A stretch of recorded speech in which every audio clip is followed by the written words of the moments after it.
Have you ever had a day where you felt cut off from everyone else? You're walking around, but you feel untethered, drifting through your routine alone, like a single solitary cloud floating across an empty sky. This is the poet William Wordsworth, and that sense of quiet isolation is where we meet him in our story. On a spring day in 1802, he was taking a walk through the English countryside, feeling quietly adrift and disconnected from the world around him. Looking at this photograph of the landscape he was walking through, you can see the scale of that solitude. He wrote that he wandered lonely as a cloud that floats on high or vales and hills, surrounded by nothing but deep valleys and steep green hills.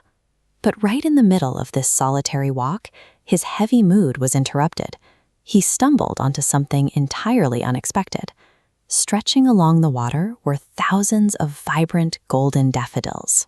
He found an unbroken blanket of flowers, all tossing together in the strong breeze. He called them a crowd, a host. Staring out at this lively gathering, his feeling of being a solitary observer was suddenly replaced by the presence of this golden audience. When Wordsworth sat down to write about this moment later, he struggled to explain the sheer volume of flowers he saw that day, so he looked up for a comparison. In this illustration, you can see how his mind connected the scene to the stars. The continuous, bright yellow line of flowers stretching along the bay reminded him of the infinite stars making up the Milky Way galaxy. He guessed he was looking at 10,000 at a glance. The flowers formed a living, continuous carpet that seemed to stretch out endlessly in every direction, and they were all moving. The wind pushed through the stems, making the bright yellow heads look like an enthusiastic crowd tossing their heads in a synchronized, joyful dance.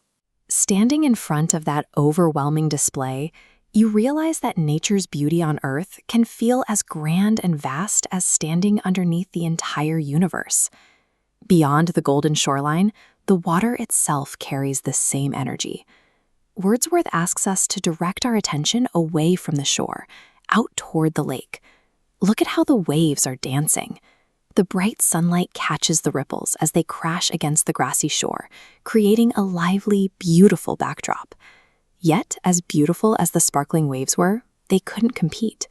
The pure, bright glee of the thousands of yellow flowers outshone the water.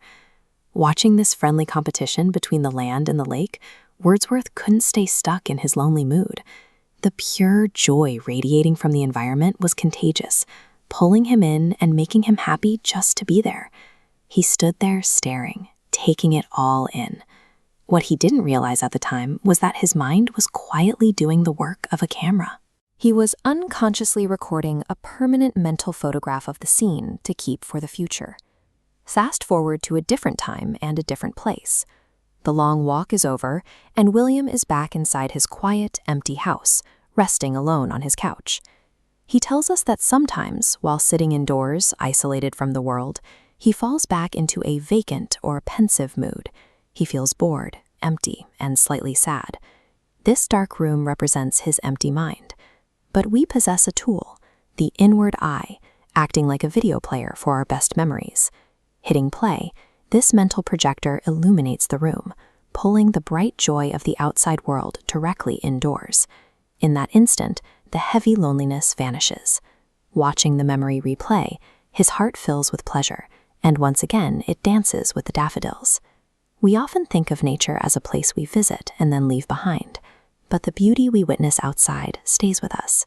It becomes a permanent resource we record in our minds, ready to cure our loneliness the moment we need it most.